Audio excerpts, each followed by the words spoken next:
Assalamualaikum warahmatullahi wabarakatuh.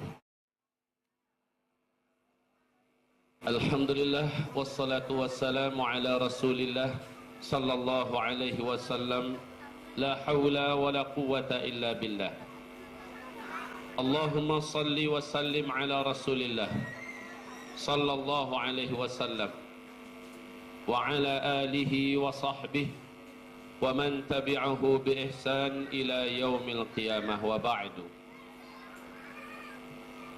Qala Allah subhanahu wa ta'ala fi muhkami tanzilih ba'da al-'iyadhi billahi minasyaitonir rajim. Ya ayyuhalladzina amanu taqullaha haqqa tuqatih wa la tamutunna illa wa antum muslimun. وقال يا أيها الناس اتقوا ربكم الذي خلقكم من نفس واحدة وخلق منها زوجها وبث منهما رجالا كثيرا ونساء واتقوا الله الذي تساءلون به والأرحام إن الله كان عليكم رقيبا. وقال يا أيها الذين آمنوا اتقوا الله وقولوا قولا سديدا يصلح لكم أعمالكم ويغفر لكم ذنوبكم ومن يطع الله ورسوله فقد فاز فوزا عظيما. اللهم ارحمنا بالقرآن وصدق الله العظيم. وقال النبي صلى الله عليه وسلم إنما الأعمال بالنيات وإنما لكل امرئ ما نوى. فمن كانت هجرته إلى الله ورسوله فهجرته إلى الله ورسوله ومن كانت هجرته لدنيا يصيبها أو امرأة ينكحها فهجرته إلى ما هاجر إليه. وبعد. Ma'asyiral muslimin wal muslimat, hamba-hamba Allah sekalian yang kami muliakan, kita buat kesepakatan terlebih dahulu. Bapak Ibu yang kami muliakan, kita buat kesepakatan terlebih dahulu. Pertama, mohon dalam majelis ilmu ini kita hidupkan adabnya. Di dalam Al-Quran Allah menyebutkan adabnya adalah tidak boleh berbicara dengan siapapun orang di sebelah kiri dan kanan kita. Ini kita sepakati dulu. Mohon ibu-ibu yang kami muliakan, ibu-ibu, kita sepakati ini dulu. Adabnya dalam majlis ilmu, dalam Al-Quran, Allah tidak membenarkan kita membuat keributan apa-apa dengan kiri kanan kita, dalam artian bicara. Ini dulu sepakati. Yang kedua, benda lagha yang akan mengguncang dan mengganggu konsentrasi kita seperti handphone, mohon terlebih dahulu disilentkan atau di-off-kan. Ini lebih membantu Bapak Ibu untuk fokus khusyuk. Bapak Ibu bisa menyepakati dua poin ini.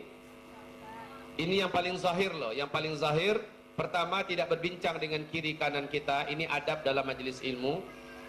Yang kedua, handphone yang ada kita silentkan, dan paling afdal adalah di-off-kan dulu sampai acara bersama saya selesai, barulah Bapak Ibu kembali merdeka dengan handphonenya kembali.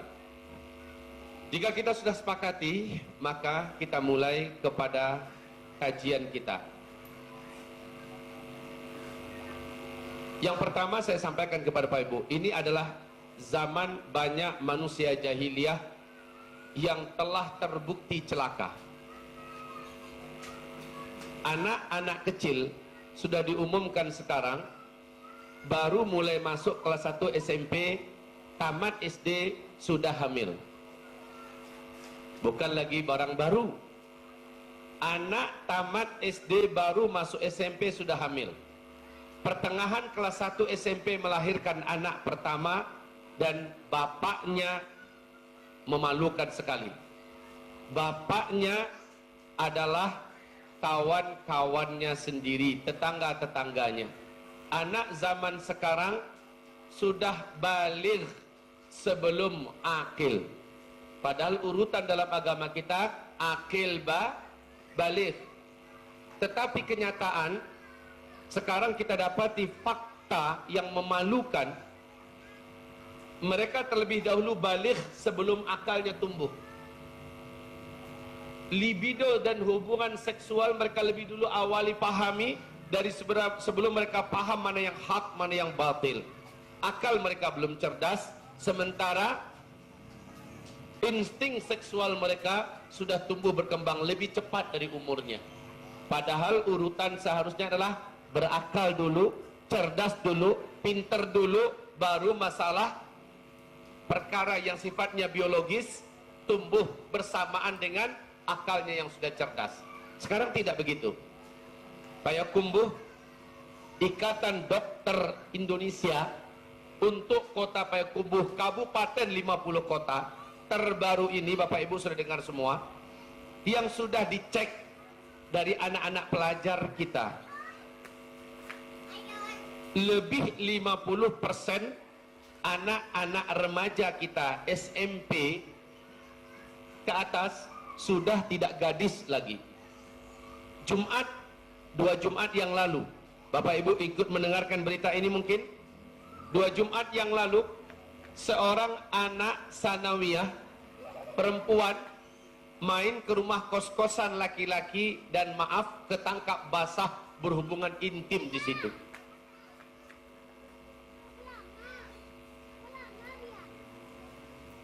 Manusia sekarang ini secara pasti sedang berjalan menuju ke arah kehidupan binatang. Bahkan maaf, binatang pun tidak buat seperti itu. Bapak Ibu, tahun yang lalu selesai ujian negara, hampir di berbagai provinsi, anak-anak SMP kah, anak-anak SMA kah, mereka langsung berhubungan mesum di depan teman-temannya berganti-gantian. Binatang saja tidak terpikir untuk melakukan itu. Anak generasi ini, generasi kita ini telah melakukan hal-hal yang membuat orang tuanya menangis. Ketika air mata tidak ada lagi akan dikeluarkan keluar, maka air mata ke dalam perginya. Orang tua melahirkan anak calon penghuni neraka. Orang tua membesarkan, memberi makan anak-anak natang bertubuh manusia. Dan bukan seperti ini yang kita inginkan masa depan anak-anak kita.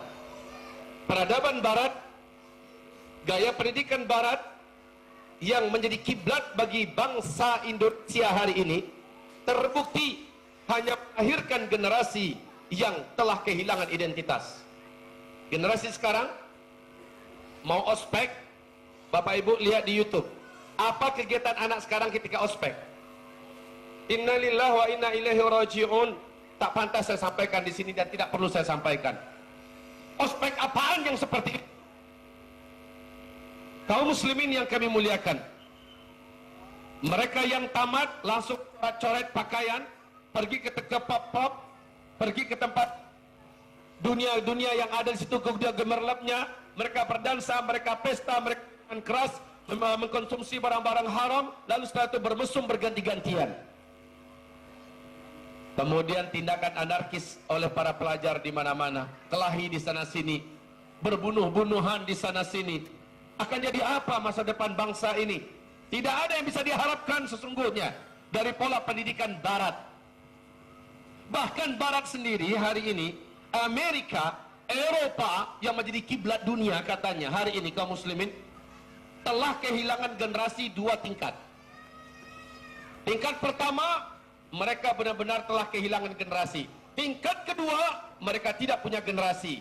Di masa yang akan datang, pastikan Amerika, Eropa sudah tidak punya masa depan. Karena generasinya sudah hancur. Jumlah manusianya sedikit. Otaknya lebih kejam daripada otak hewan dan binatang. Syahwat mereka lebih liar daripada binatang. La haula wa la quwata illa billah. Dan ini yang diimpor. Ini yang diimpor oleh Indonesia.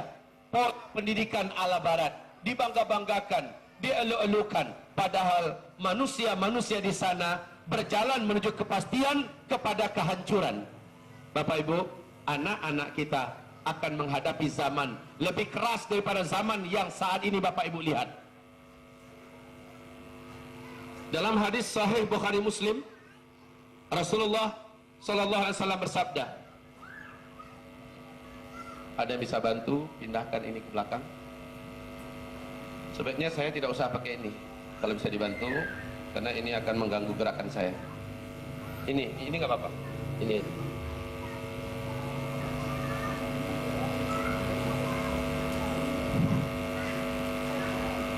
Jazakumullah khairan katsira.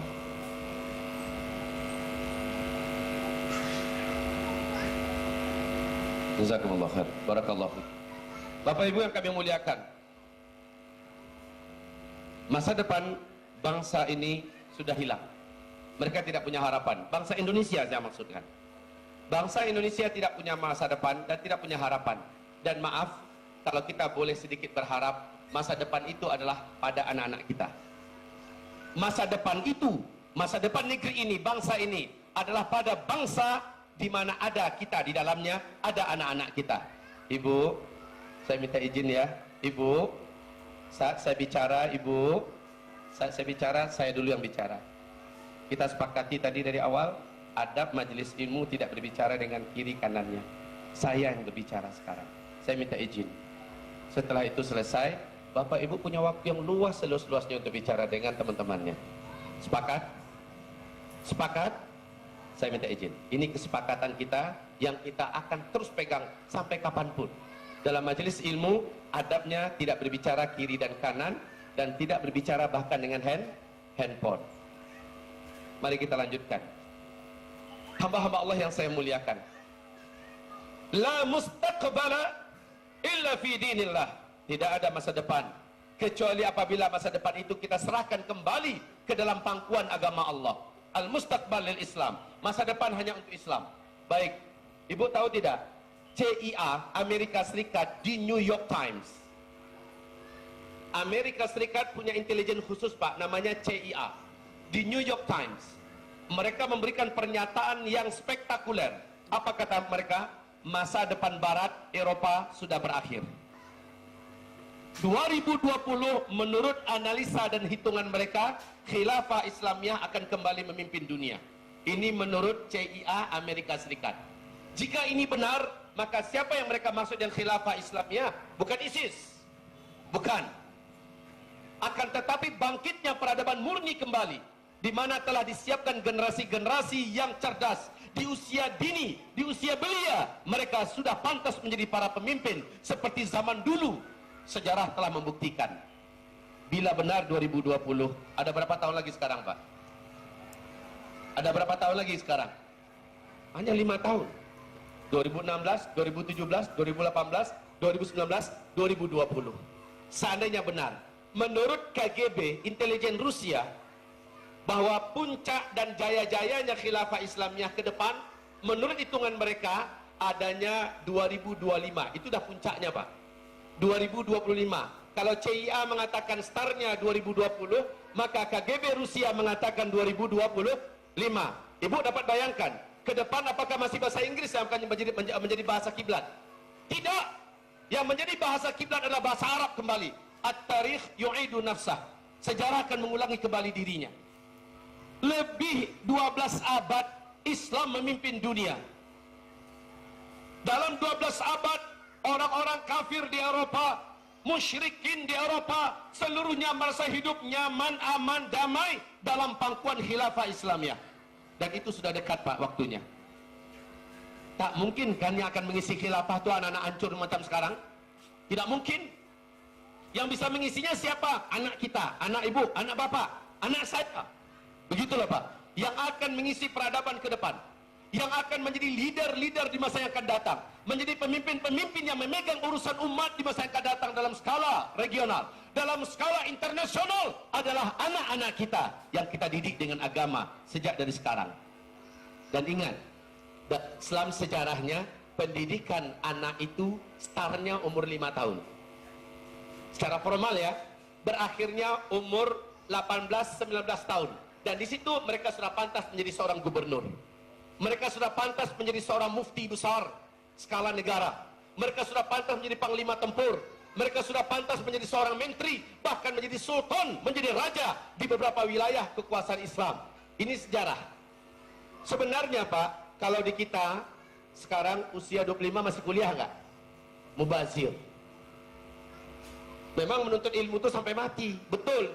Tapi yang menuntut ilmu secara formal dalam Islam hanya berlangsung dari umur 5 tahun, 6, 7, 8, 9, 10, 11, 12 berakhir. Itu dalam jenjang kutab, dan kutab ini Nabi sendiri yang buat. Nabi Muhammad SAW yang mendirikan kutab. Setelah perang Badar, beliau mendirikan madrasah khassah, sekolah khusus untuk anak-anak yang namanya kutab. Apa yang diajarkan? Selepas umur 12 tahun, anak-anak ini seperti anak-anak dewasa, Pak. Cara berpikirnya, luas ilmunya, adab akhlaknya, tegas dan berkepribadiannya, disiplinnya.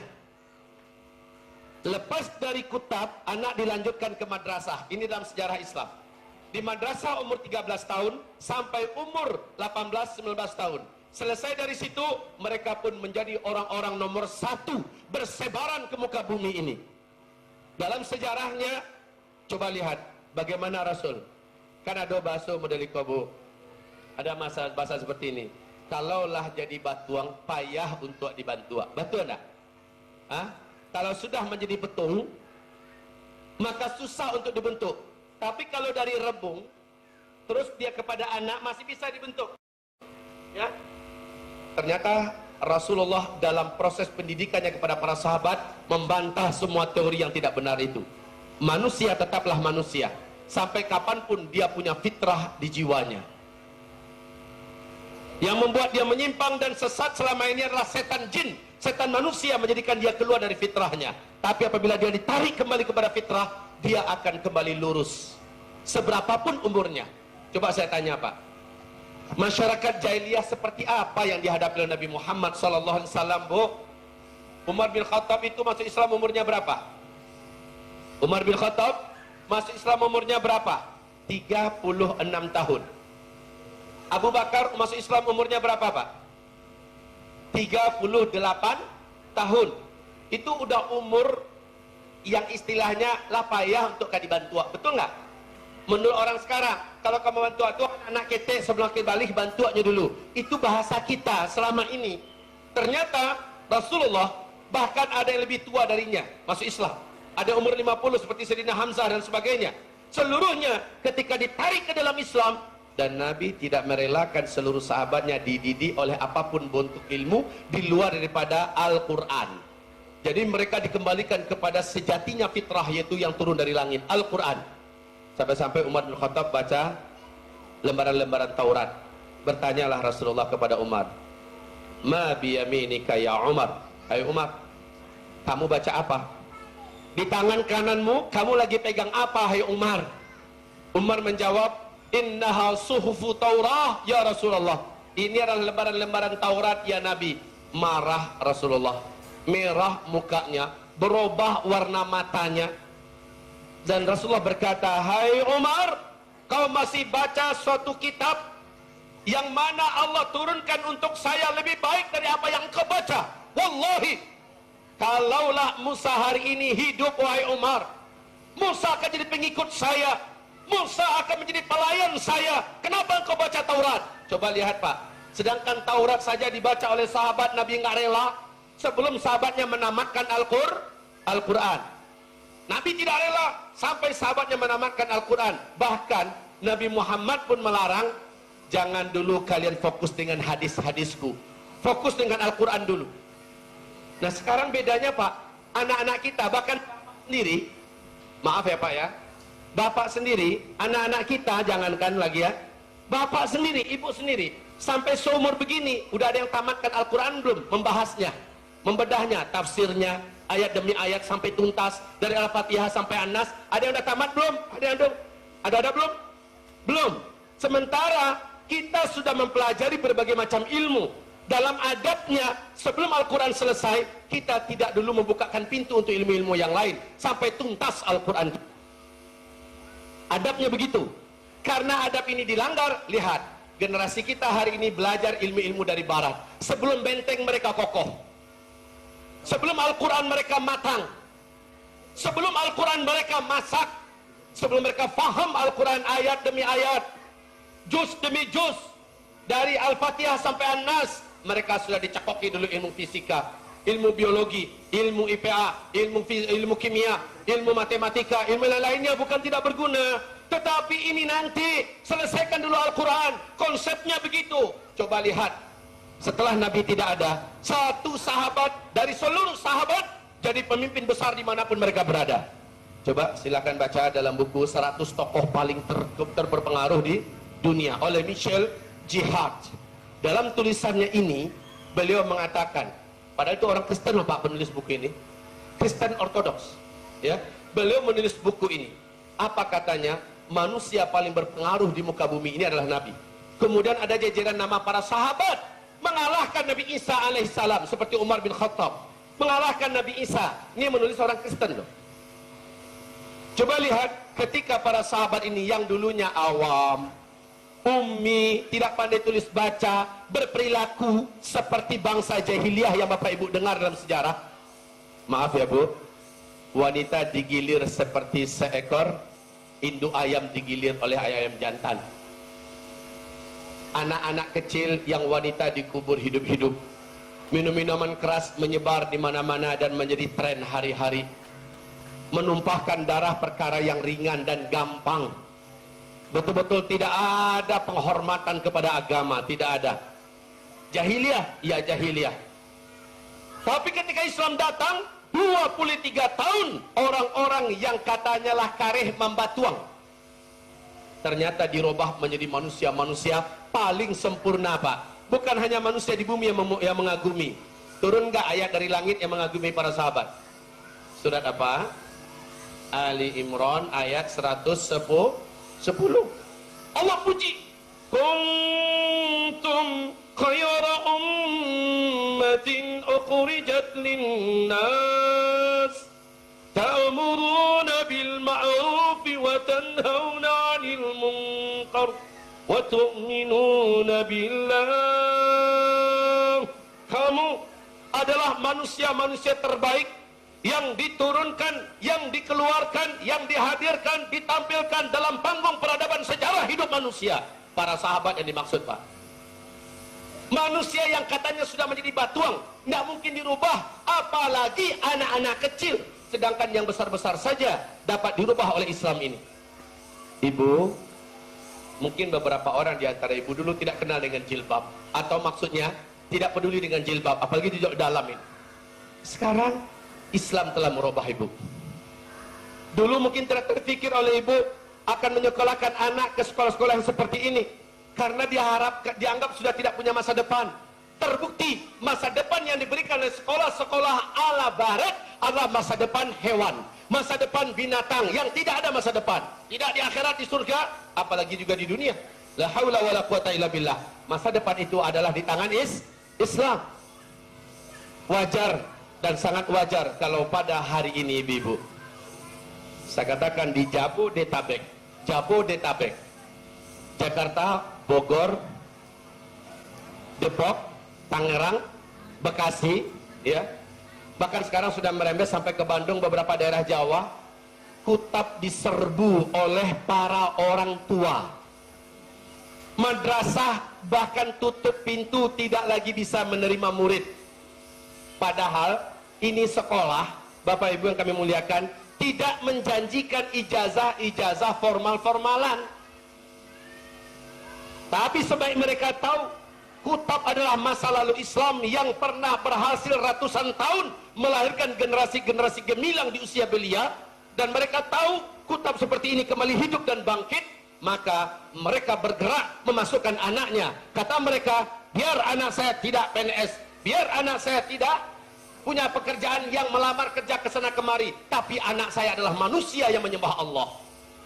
Saya punya kerja, anak saya bisa mewarisi pekerjaan saya.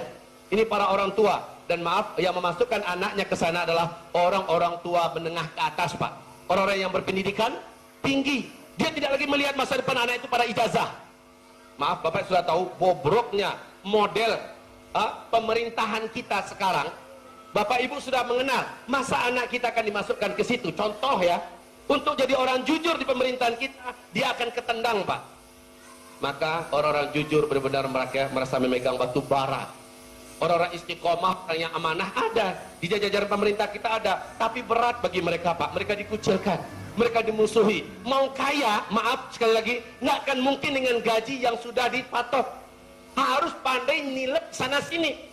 Ya, kalau nggak mau ikut-ikutan seperti itu, dia akan difitnah, dia akan diperangkap, dan mungkin juga dideportasi, atau mungkin di PHK dengan hina, dengan fitnah ini dan itu.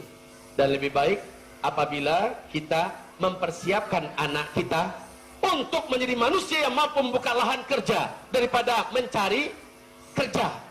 Dan ini hanya ada dalam konsep Islam, hanya ada dalam konsep Islam. Coba lihat, Rasulullah mengatakan Allah membukakan pintu rezeki untuk manusia, lebih 90%-nya adalah di dunia bisnis. Di dunia bisnis, usaha dan dagang. Sementara yang lainnya, itulah dia yang peternakan, pertanian, kerja-kerja di pemerintah dan sebagainya.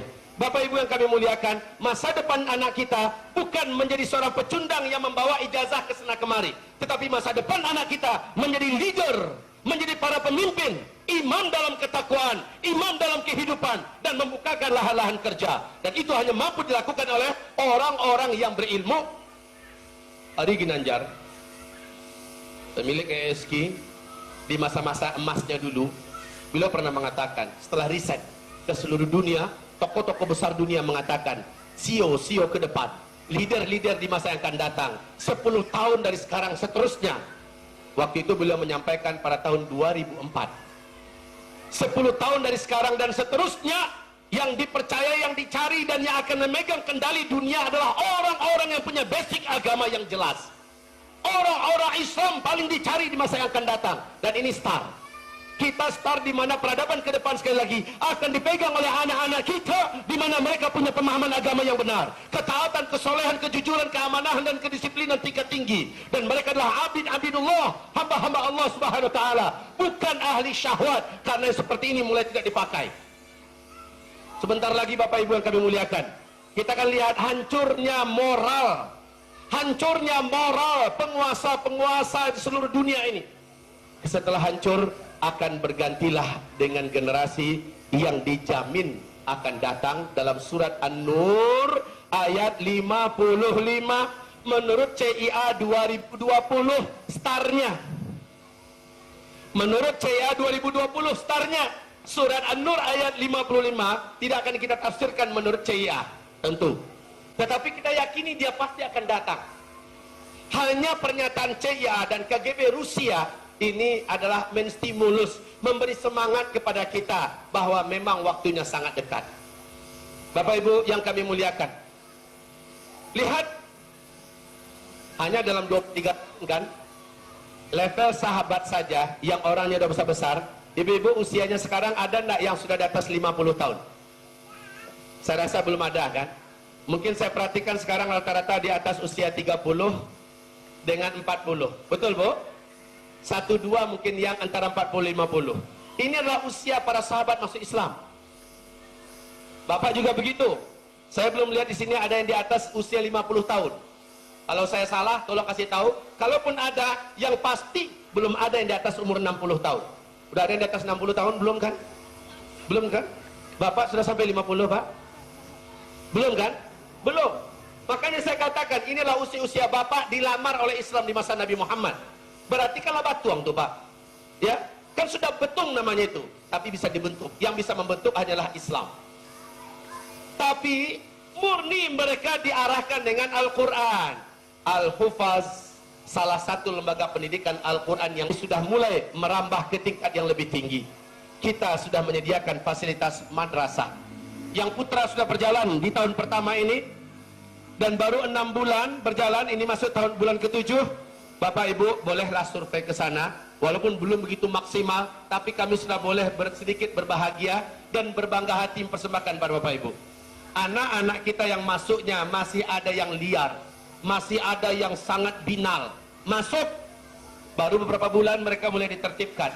Al-Quran mereka bersih, bacaan mereka sudah oke, dan hafalan Al-Quran mereka ada yang sudah sampai di atas 10 juz, hanya dalam 7 bulan. Ada yang sudah 17 juz. Subhanallah. Kemarin Pak, baru 3 hari berturut-turut saya kasih hadiah.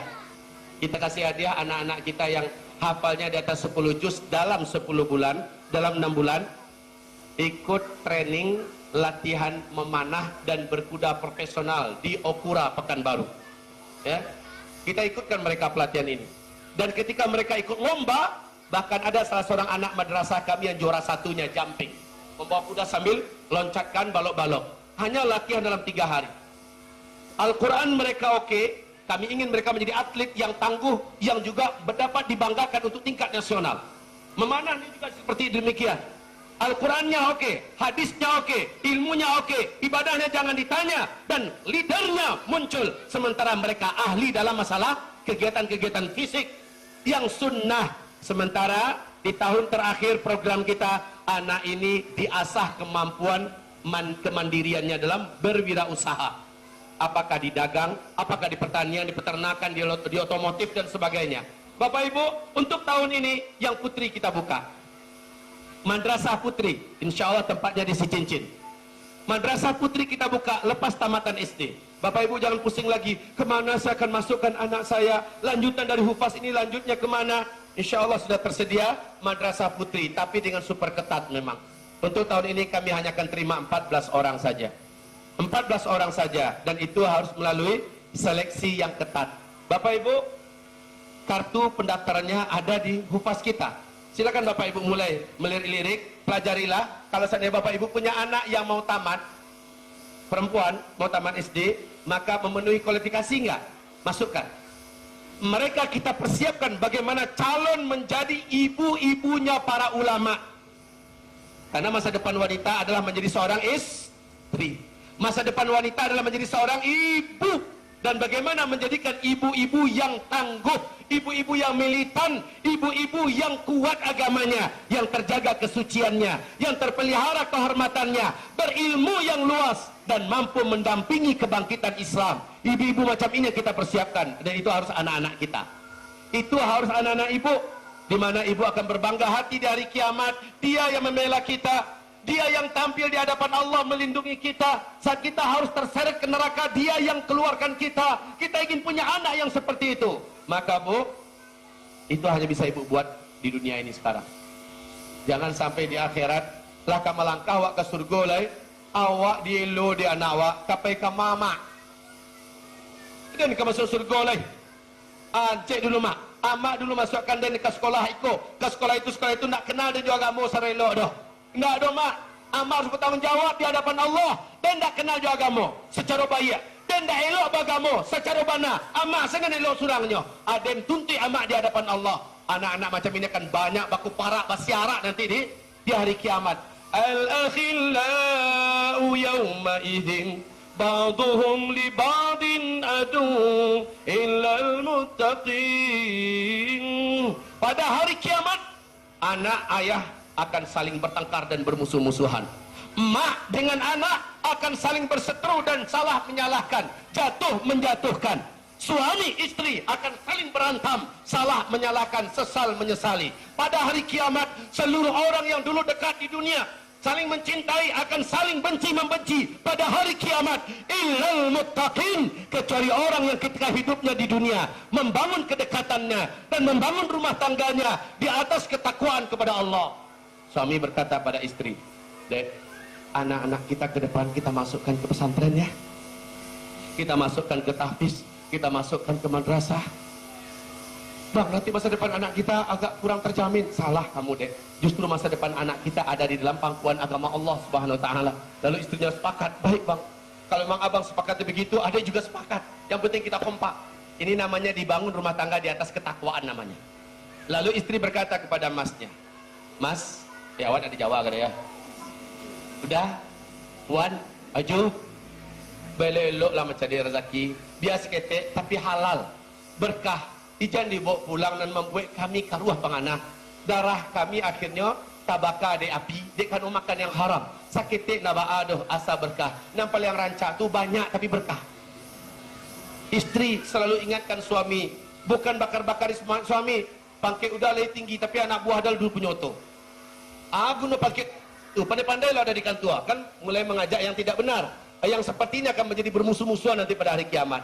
Tapi istri yang berkata pada suaminya, dah, ajo, carilah rezeki.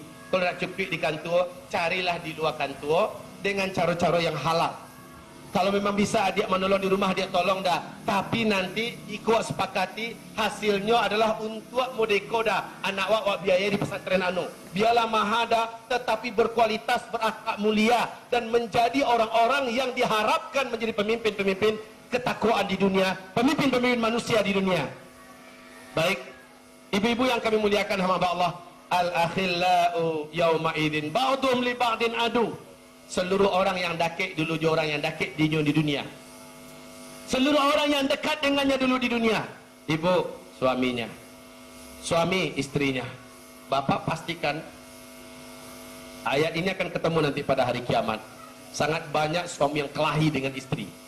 Bapak siaraknya laki bini dan cakap di dunia kau. Atau dengan cakap amun itu dengan suara melangki yang tinggi. Laki bini bercakap basiarak di hari kiamat. Anak begitu pula bacaan ke bacakak untun le bacakaknya antara ayah dengan bapa, antara ayah dengan anak, antara anak dengan emak saling jatuh menjatuhkan pada hari kiamat, kecuali orang-orang yang ketika hidupnya di dunia membangun hubungannya di atas ketakwaan. Baik, Bapak Ibu, sekali lagi, hufaz salah satu, bukan satu-satunya, salah satu alternatif di mana bisa menjamin Bapak Ibu terjaga sampai ke akhirat bersama anak-anaknya. Saya yakin cinta bapak pada anak jangan ditanya.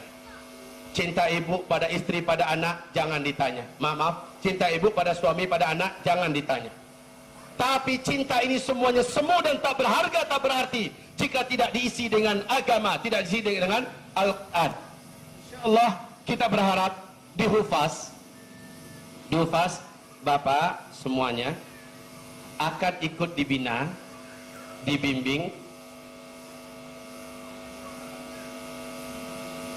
Di Hufaz bapak semuanya yang sekolah bukan hanya anak bapak, tapi kita semua masih ikut lagi sekolah. Bapak alun panuh cupak le pak, betul tak? Bapak alun panuh cupak le. Ambo sendiri yang mengecek kalau panuh cupak le. Bila tiba guru, ambo akan duduk di depan guru dan telah membuktikan di mana-mana pak. Asal datang orang alim yang saya tahu kapasitas ilmunya, saya akan kosongkan waktu saya duduk di depannya mendengarkan. Bapak juga begitu, bukan orang yang sudah penuh cupak, bukan orang yang lapan wah, tapi masih bisa diisi dan terus diisi. Ibu juga begitu bu, ketika anak ibu dimasukkan ke Hufaz, prakteknya bahwa ibu juga sedang masuk dan belajar di Hufaz. Ada masa-masa di mana bapak ibu kami libatkan bersama. Bu, kewajiban mendidik anak ini ada pada siapa? Pada kami atau pada ibu? Pak, kewajiban mendidik anak ini ada pada kami atau pada bapak? Di dalam konsep Islam pak, kewajiban mendidik anak sebenarnya ada pada ayah. Ibu hanya asisten. Jangan dibalik. Selama ini pendidik anak kita serahkan pada ibu. Maaf ya pak, salah ini. Asumsi yang menyimpang dan keliru. Imam dalam rumah tangga adalah bapak, ibu hanyalah asisten. Yang mendidik anak, yang mengarahkan anak, yang memimpin anak dan keluarga adalah kita. Kita powernya. Ketika kita tidak ada, kita sibuk mencari nafkah di luar, maka ketika itu anak akan akan kehilangan power itu. Anak akan kehilangan kedisiplinan, anak akan kehilangan karakter, anak akan kehilangan contoh dan figur. Karena figurnya bukan emak, figurnya adalah ayah. Ini yang pertama. Jadi jangan bebankan pendidikan anak pada istri. Maaf sekali lagi salah. Ibu, pendidikan anak memang bukan pada ibu sepenuhnya, tapi pada bapak. Tapi ibu adalah asisten mereka. Yang namanya asisten, dia ibarat ban serapnya. Ibu ban serapnya. Dan ibu selalu standby, mendampingi sang bapak. Nah sekarang saya katakan, mendidik anak bukan kewajiban Hufaz. Kami hanya menolong bapak dalam mendidik anak, menolong ibu dalam mendidik anak. Artinya, pertolongan kami kepada bapak ibu kami hantarkan sampai di sini.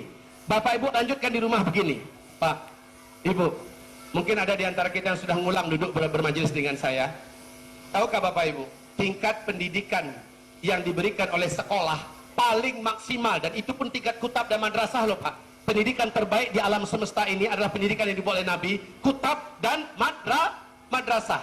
Ya, ini pun maksimal hanya mampu membantu 25% untuk mendidik anak.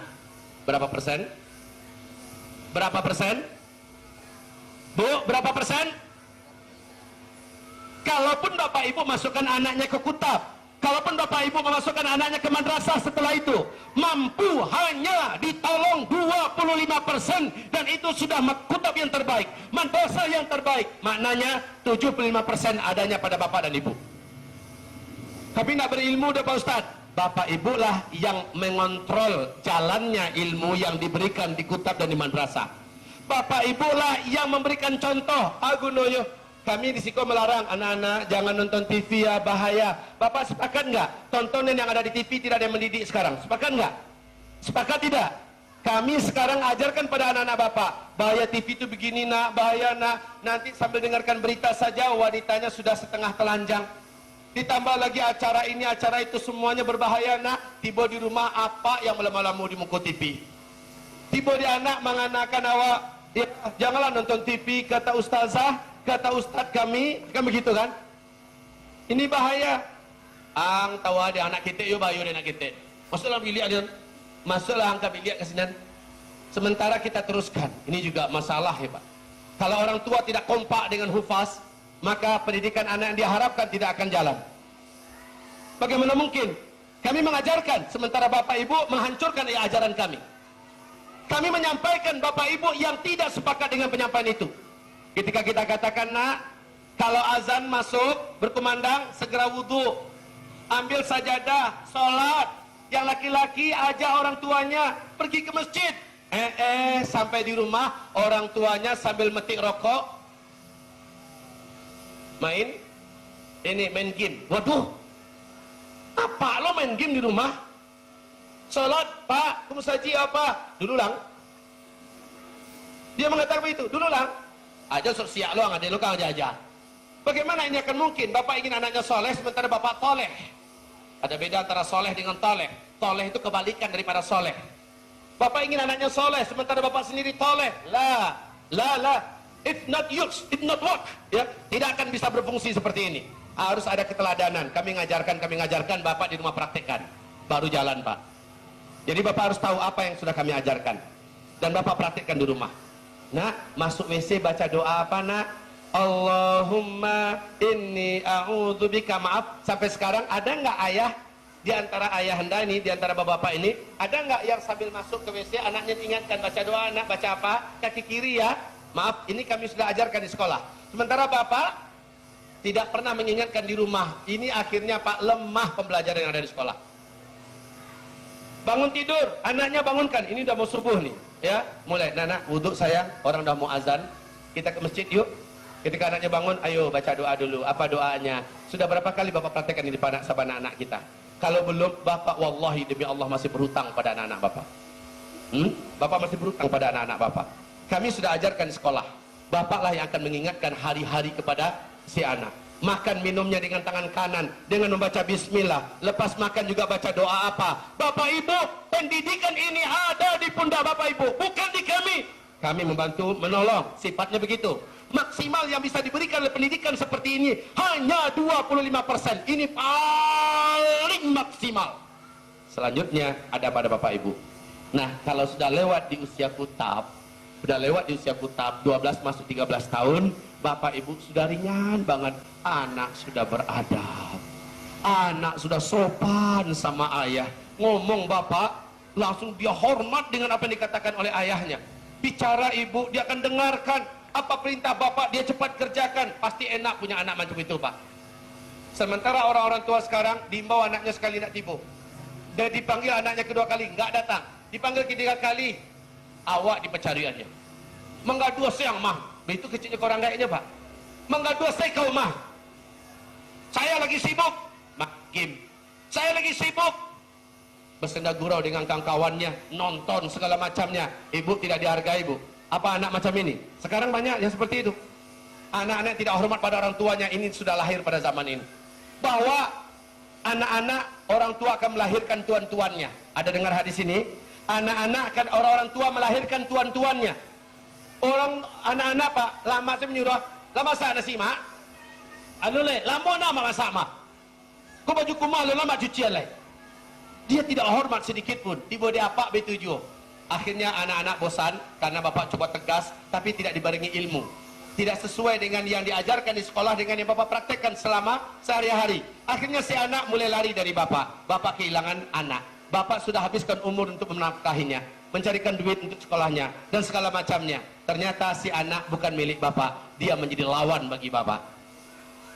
Bapak lah mulai pensiun, anak mulai berpikir bahwa orang kayak gue capek habis titihnya untuk den. Berpikirlah dia bagaimana bapak cepat meninggal dunia.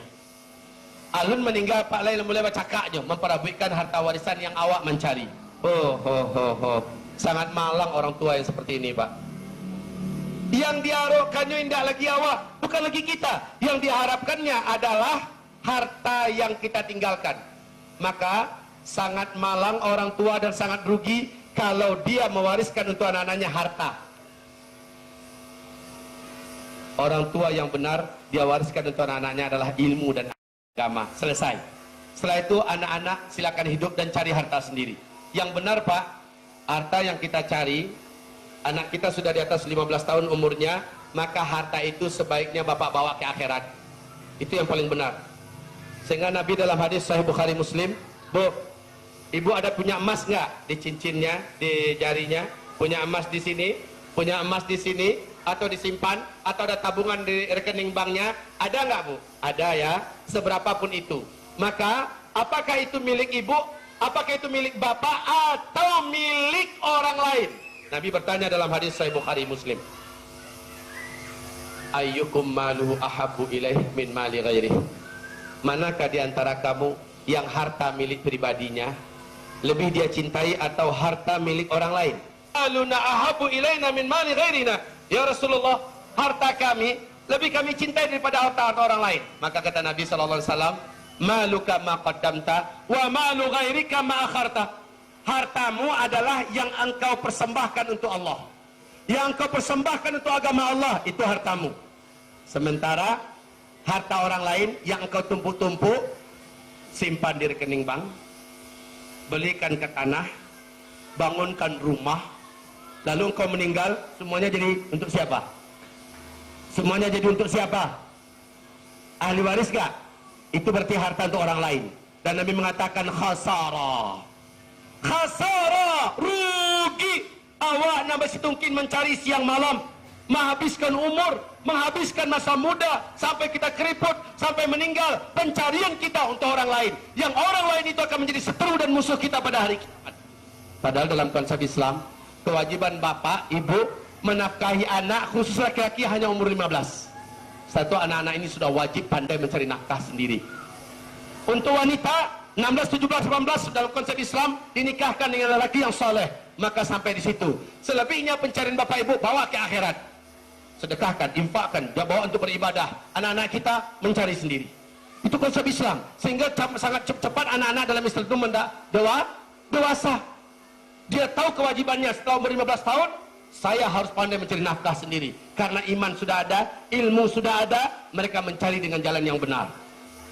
Anak-anak macam ini akan cepat melejitnya, Pak. Dia lebih cepat matang, dia akan lebih mandiri, dia akan lebih disiplin, dan dia akan sangat pandai berterima kasih insya Allah. Karena basic ilmu agamanya sudah kita tanamkan sebelum dia berumur 15 tahun. Oh Pak Ustadz, baik menjalankan Pak itu Pak Ustadz, terpulang. Tadi kan sudah saya sampaikan hadisnya. Mau hartanya sendiri untuk dia nikmati, atau harta orang lain yang lebih kita sukai. Harta untuk orang lain ini adalah untuk ahli waris kita. Sebaiknya Bapak Ibu jangan berpikir begitu. Anak-anak kita ini, anak-anak Bapak Ibu ini, kalau mau hartanya dianggap oleh Allah Subhanahu wa taala sebagai harta milik Bapak, sekolahkan anaknya seperti ke Hufaz dan sekolah yang seperti di Hufaz, ya. Apapun sekolahnya, nanti tamat SD, sekolahkan anaknya di mana biaya sekolah anak itu dianggap harta kita itu, Pak. Tapi maaf ya, kalau Bapak sekolahkan anaknya ke SMP, lalu anak tidak kenal dengan Allah, nggak ngerti seluk-beluk agama, melakukan banyak dosa maksiat, wanitanya tidak menutup aurat, laki-lakinya sudah tahu hubungan seks bebas, sudah tahu barang-barang haram, lalu mereka minta belanja dari Bapak Ibu, menipu Bapak Ibu kesana kemari, lalu berikan barang-barang haram. Seluruhnya akan menjadi kutukan buat Bapak, buat Ibu. Apa punya anak yang seperti ini? Tapi kalau anaknya disekolahkan ke pesantren, disekolahkan ke madrasah, disekolahkan ke tahfiz Quran dan sebagainya, uang yang dikeluarkan adalah sedekah milik bapak, milik ibu. Anak ini juga akan dicetak oleh Allah menjadi anak yang berguna buat bapak dan ibu. Yang pasti buat negeri, buat bangsa, masa depan anak ini insya Allah Ta'ala akan menjadi anak para penggembira agama di masa yang akan datang. Keharuman Islam akan lahir dari anak-anak kita. Demikian Bapak Ibu, masa depan adalah di tangan Islam, masa depan ada di tangan anak-anak Bapak Ibu. Masa depan ada di masa depan tangan Islam dalam artian khilafah Islam yang akan tegak, yang mengisinya adalah saya, Bapak, Ibu, dan anak-anak kita. InsyaAllah Ta'ala, hamba-hamba Allah yang kami muliakan, Hufaz memberikan apa yang bisa diberikan. Tanggung jawab para guru-guru yang ada di Hufaz, maksimal mendidik anak Bapak Ibu, maksimal itu hanya berapa persen? 25 titik, selebihnya ada pada Bapak Ibu. Makanya kami mewajibkan di Hufaz ini para orang tua, bapak khususnya wajib hadir setiap ada acara-acara majelis ilmu, wajib hadir. Kita datangkan tokoh-tokoh Pak nasional ke Hufaz dalam masalah pendidikan, dalam masalah kurikulum agama, dalam masalah akidah segala macamnya. Bapak Ibu kami gembleng bersama. Jadi kami tidak akan mendidik anak Bapak Ibu tanpa melibatkan Bapak Ibu. Oleh karena itu Hufaz sangat ketat. Hufaz menganggap tidak bisa mendidik anak Bapak Ibu kalau orang tuanya tidak ikut sekalian dalam pendidikan ini. Karena pendidikan ini bukan kewajiban kami, kewajiban Bapak Ibu. Jika Bapak Ibu sepakat dengan kita, ayo kita bersama-sama di sini. Jika Bapak Ibu tidak sepakat, merasa sibuk, maka kewajiban Bapak Ibu kami pulangkan kepada Bapak Ibu kembali. Maaf kami tidak bisa mendidik Bapak Ibu karena Bapak Ibu tidak kompak dengan kami. Begitulah Pak. Jadi saya sebagai Ketua Dewan Syariah Hufaz, ya, dan kutab yang ada di Payakumbuh ini, saya mengajak kepada Bapak Ibu semua, siapapun terlibat dalam pendidikan Islam ini, maka kami juga melibatkan dia langsung hadir dalam majelis-majelis ilmu tanpa terkecuali. Nomor satu yang kita tekankan adalah para suami. Dan ini adalah sebuah prestasi yang cukup membahagiakan tahun demi tahun Pak. Sebelumnya Bapak tahu, yang hadir hanya ibu-ibu paling hanya setengah. Muridnya ada 500, ibu-ibu yang hadir hanya 75 orang. 120 orang itu paling rame. Bapak-bapak nanti yang hadir 6 orang, 7 orang, 8 orang. Makin kesini tahunnya saya lihat makin peduli orang tua. Ya, karena memang kita ketatkan juga peraturan kita, maka bapak-bapak kita wajibkan untuk ikut bersama dengan istri hadir dalam setiap halaqah majelis ilmu dalam rangka mengupgrade kemampuan pendidikan dan pengetahuan anak-anak kita. Bagaimana bapak mendampingnya di rumah? Bagaimana ibu-ibu bisa mendampingnya di rumah? Kalau bapak ibu sudah seperti ini, maka kami yakin Pak, masa depan Payakumbuh ini akan gemilang, akan cemerlang. Di Payakumbuh akan lahir nanti anak-anak besar level Indonesia, bahkan level dunia. Dan anak-anak itu adalah anak bapak, anak ibu, anak saya, insya Allah Ta'ala. Allahu Akbar. Syaratnya bapak ibu terlibat secara emosional. Terlibat secara emosional, aktif. Setiap ada panggilan, ada acara seperti ini, kita hadir semuanya. Dan adab-adab majelis ilmu, bapak indahkan, ibu indahkan, anak kita akan seperti kita nanti, insya Allah. Demikian dari saya, tidak panjang, tidak lebar. Yang saya sampaikan ini adalah nasihat buat diri saya, penyemangat buat bapak ibu semua. Dan dari kita bersama-sama, kita akan meraih masa depan gemilang untuk Islam. Di masa depan khilafah akan tegak seketika bapak masih hidup, ketika saya masih hidup, ibu-ibu masih hidup. Khilafah Islamnya akan kembali memimpin dunia, dan yang akan menjadi pengisi-pengisinya adalah anak-anak kita semua. Saya, bapak, ibu, anak-anak kita adalah orang-orang yang akan mengisi khilafah Islamnya di masa yang akan datang.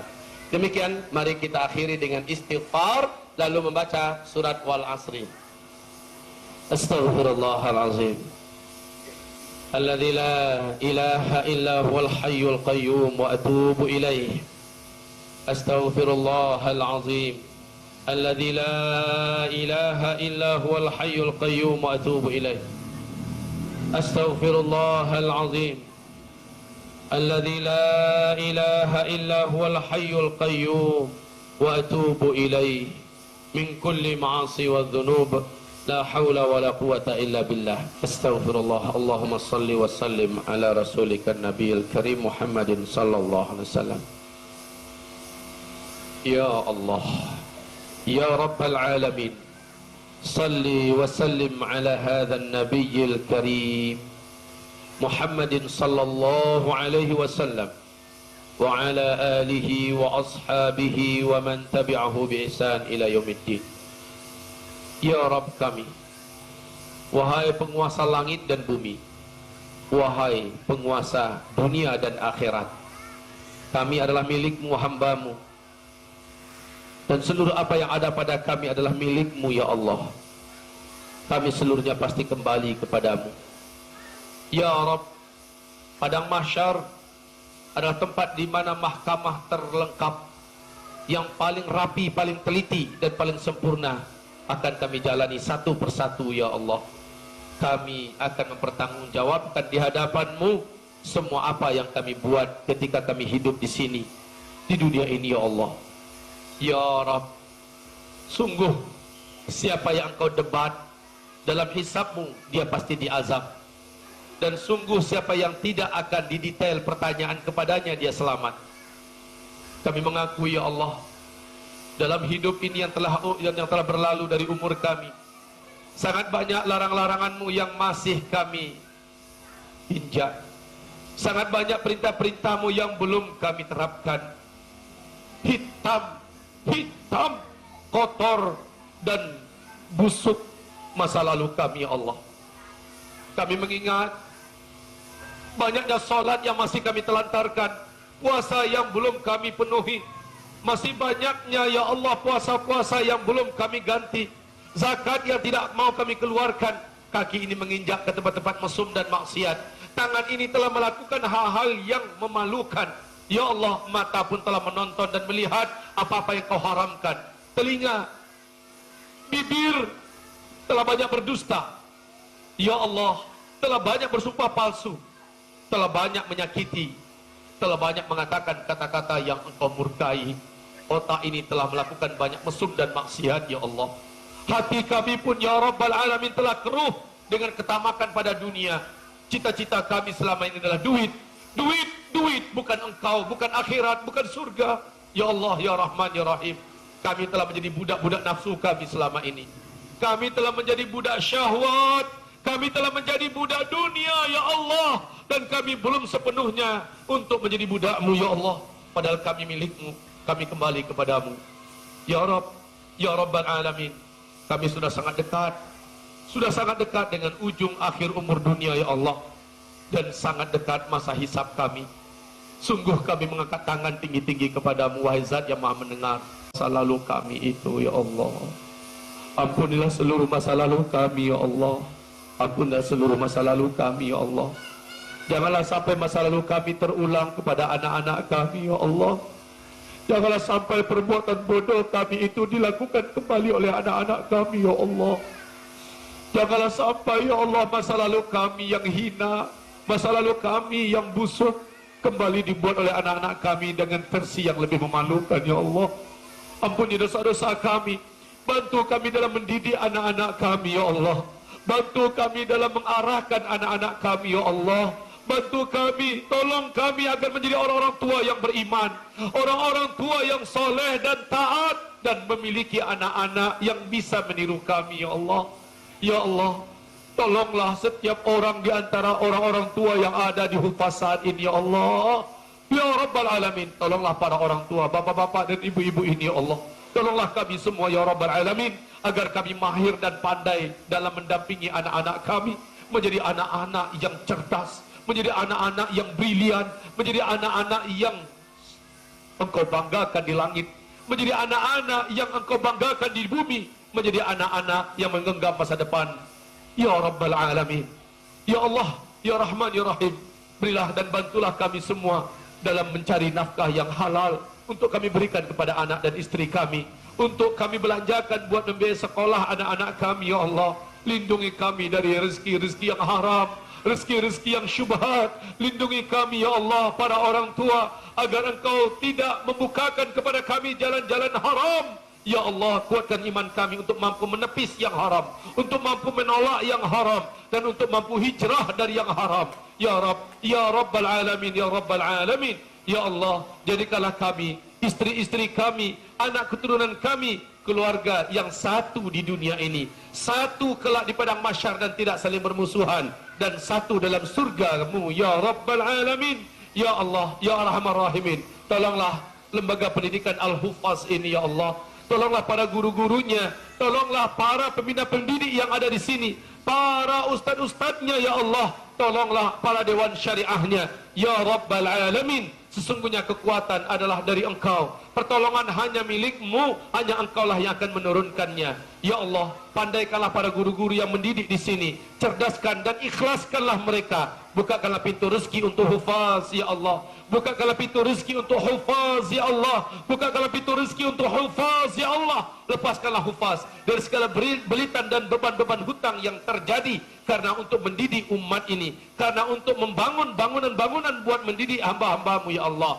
Ya Rabbal Alamin, Ya Arhamar Rahimin, cahayakan dada kami dengan cahaya Islam dan iman. Ya Allah, jadikanlah Islam ini dan iman lebih kami cintai dari apapun saja. Berikanlah masa depan untuk kami di dunia yang gemilang, yang penuh dengan kebahagiaan, dan berikanlah masa depan untuk kami di akhirat yang ada di dalam surgamu, surga Firdaus bersama hamba-hambamu yang saleh. Amin, amin, amin, ya Rabbal Alamin. Amin, amin, amin, ya Arhamar Rahimin. Amin, amin, amin, ya Mujibas Sa'ilin, ya Qadiyal Hajat, ya Rafi'ad Darajat, ya Sami'ad Da'awat, ya Rabbal Alamin, ya Rabbal Alamin. Allahumma amin, Allahumma amin, Allahumma amin. Wa sallillahumma ala rasulika nabiyil karim Muhammadin sallallahu alaihi wasallam wa ala alihi wa sahbihi ajma'in wa man tabi'ahu bi ihsan ila yaumiddin. Amin, amin. Mari kita baca surah Al-Asri. A'udzu billahi minasyaitonir rajim. Sama-sama Bapak Ibu. Bismillahirrahmanirrahim.